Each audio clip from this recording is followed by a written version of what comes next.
Good evening everyone.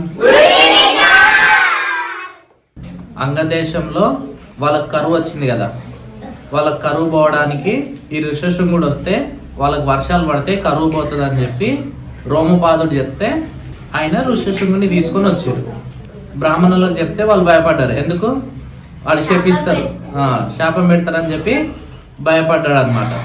వాళ్ళు భయపడి వాళ్ళు ప్లాన్ చేస్తారు, కొంతమంది యువతలను పంపిద్దాము ఆయన దగ్గరికి, ఆయన ఇంతవరకు లోకాన్ని చూడలేదు, ప్రపంచం ఎట్లుంటుందో తెలియదు అసలు, వీళ్ళని తీసుకొని పోతే వాళ్ళకి అట్రాక్ట్ అయ్యి తీసుకొని వస్తాడు అని చెప్పి చెప్పారు అనమాట. అంతవరకు నిన్న వీడియోలో నేర్చుకున్నాం. ఈరోజు దాని కంటిన్యూషన్ నేర్చుకుంటాం. సైలెంట్గా ఉండండి. ఋష్యశృంగుడిని అయోధ్యకు తీసుకొని వస్తారు కదా, తీసుకొని వచ్చిన తర్వాత దాని కంటిన్యూషన్ ఇంకా అన్ని అరేంజ్మెంట్ చేస్తారు ఏది యాగం చేయడానికి. ఫస్ట్ ఇన్విటేషన్ ఎవరికి ఇస్తాడంటే జనక మహారాజుకి ఇస్తాడు అనమాట. ఎందుకు ఇస్తాడు జనక మహారాజుకి?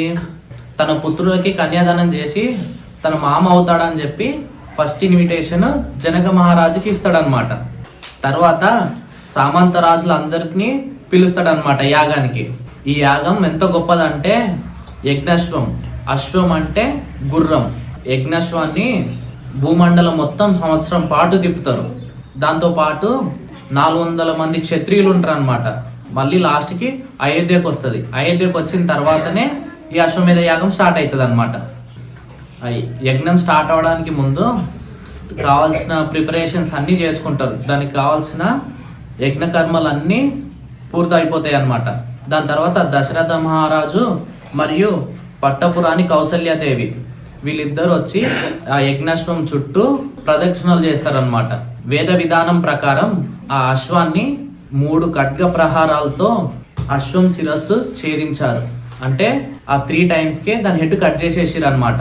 తర్వాత ఆ ఋష్యశృంగుడు ఆ అశ్వం యొక్క క్రొవ్వుని తీసుకొని ఆ యజ్ఞజ్వాలలో ఆహుతి చేస్తారు. అంటే ఆ గుర్రం యొక్క కొవ్వుని తీసుకొని దాంట్లో కలిపేస్తాడు అనమాట. అప్పుడు ఋష్యశృంగుడు దశరథ మహారాజుకు చెప్తాడు ఏమని, ఈ యజ్ఞ ధూమం పీలు మీకున్న పాపాలన్నీ తొలగిపోతాయని చెప్తాడు. దాని నుంచి వచ్చే పొగ దాన్ని పీల్చుకో, మీకున్న పాపాలన్నీ పోతాయి అని చెప్పి చెప్తాడనమాట. ఈ యజ్ఞం ఎన్ని రోజులు జరుగుతుంది అంటే 3 రోజులు కంటిన్యూస్గా జరుగుతూనే ఉంటుంది. స్టాప్ చేయరు మధ్యలో కూడా. 24 అవర్స్ 3 డేస్ కంటిన్యూస్గా జరుగుతూనే ఉంటుంది. ఋత్విజులు అందరూ ఈ అశ్వం యొక్క పార్ట్స్ అన్ని ఆల్రెడీ దాంట్లో అగ్నిలో ఆహుతి చేస్తారనమాట. దాని పార్ట్స్ మొత్తం. ఇది అయిపోయిన వెంటనే ఋష్యశృంగుడు అంటాడు మళ్ళీ, మహారాజా అశ్వమేధ యాగం సంపూర్ణంగా అయిపోయిన తర్వాత ఆ 4 మెయిన్ ఋత్విజులకు దశరథ మహారాజు 4 దిక్కుల్లో ఉన్న ల్యాండ్ని ఆ మెయిన్ 4 ఋత్విజులకు ఇద్దామనుకుంటాడు. కానీ వాళ్ళు, రాజా మేము తపస్య వేద అధ్యయనం చేసుకునే వాళ్ళము, మాకు అంత భూమి ఎందుకు, మాకు పాలించడం రాదు, మాకు భూమి వద్దు అని చెప్పి చెప్తారు. వాళ్ళు ఏమడుగుతారంటే భూమి బదులు మాకు కొన్ని గోవులను, కొన్ని ఆవులను, స్వర్ణం అంటే బంగారం లాంటివి ఇవ్వండి అని చెప్పి చెప్తారు.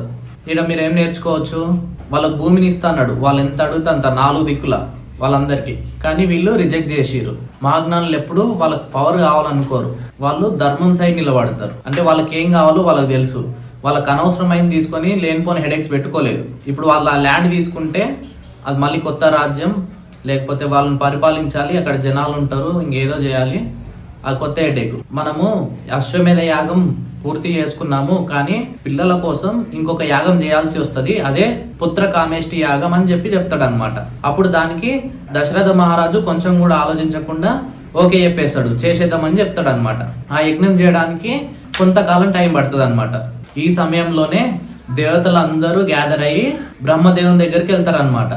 బ్రహ్మదేవుని దగ్గరికి వెళ్ళి ఇట్లా చెప్తారు, రావణుడు వరాలతోని ఎంతో బలవంతుడు అయిండు, మేము కూడా ఆయనని అసలు ఓడించలేకపోతున్నాము అని చెప్పి చెప్తాడు అనమాట. వీళ్ళు దీనికి ఏదైనా ఒక ఉపాయం ఆలోచించి చెప్పండి బ్రహ్మ మీరే అని చెప్పి దేవతలు ఆయన అడుగుతారు అనమాట.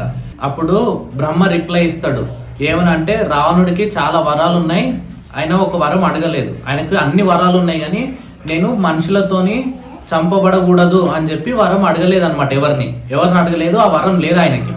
అయితే ఆయన రావణుడు మనుషుల్ని చాలా చిన్న చూపు చూసిండు, అయితే ఆయనకి మనుషులతోని అంతం కలగదని చెప్పి ఆయన అభిప్రాయం.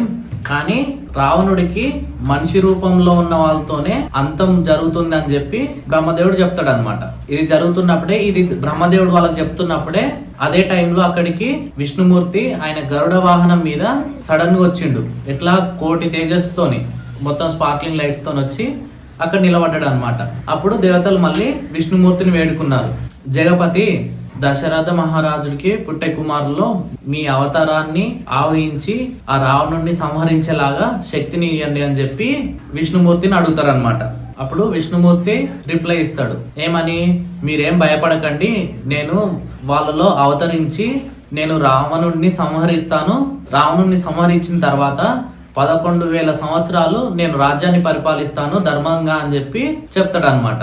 ఇంకా ఇవన్నీ చెప్పి ఆయన మాయమైపోతాడు. తర్వాత దేవుల సంభాషణ అయిపోగానే పుత్రకామేష్టి యాగం స్టార్ట్ అవుతుంది అనమాట. ఆ అగ్ని జ్వాల నుండి ఒక దివ్య పురుషుడు వస్తాడు. అంటే ఆ అగ్ని నుంచి సడన్ గా ఒక మనిషి వస్తాడు అనమాట బయటికి. నేను విష్ణు దూతను అని చెప్పి చెప్తాడు. ఆయన చేతుల్లో ఒక పాయసం ఉంటది బౌల్లో.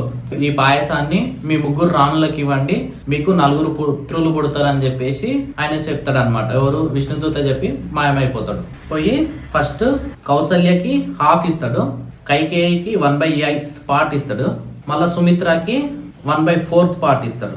తర్వాత ఇంకో 1/8 పార్ట్ మిగులుతుంది, ఇంకా స్మాల్ పార్ట్ మిగులుతుంది. ఆ 1/8 పార్ట్ మళ్ళీ ఇంకెవరికి ఇస్తాడంటే మళ్ళీ సుమిత్రకే ఇస్తాడు. ఆ పాయసం 3కి షేర్ చేసిన వెంటనే ఇంకా వాళ్ళు ఫీల్ అవుతారు, ఆల్రెడీ లోపల గర్భంలో ఏదో ఉన్నట్టు ఫీల్ అవుతారు అనమాట. ఈ విషయం దశరథ మహారాజు చెప్పగానే ఆ దశరథ మహారాజు చాలా ఆనందంతోని పొంగిపోతాడు. బ్రహ్మదేవుడు దేవతలందరికీ ఆదేశం ఇస్తాడనమాట. ఏమని అంటే, మీరు రావణుని సంహరణకి మీరందరూ ఉపయోగపడాలి, దానికోసం కొంతమంది వానర్ సైన్యాన్ని తయారు చేయాలని చెప్పి చెప్తాడనమాట. ఇక్కడే ద గ్రేట్ హనుమ, వాలి, సుగ్రీవ, జాంబవంతుడు అందరూ ఇట్లానే జన్మిస్తాడనమాట. ఇది మనం ఎవరు జన్మించారో మనం రేపటి వీడియోలో మళ్ళీ తెలుసుకుందాం. ఓకేనా? వీడియో చూసే వాళ్ళకి ఒక క్వశ్చన్, దేవతలందరూ కలిసి బ్రహ్మ దగ్గరికి ఎందుకు వెళ్ళారో మీరు కామెంట్స్ లో మెన్షన్ చేయండి. ఫుల్ రామాయణ స్టోరీ తెలుసుకోవాలనుకుంటున్నారా? అయితే మన ఛానల్ ని సబ్స్క్రైబ్ చేయండి. కంటెంట్ నచ్చితే లైక్ అండ్ షేర్ చేయండి. Thank you.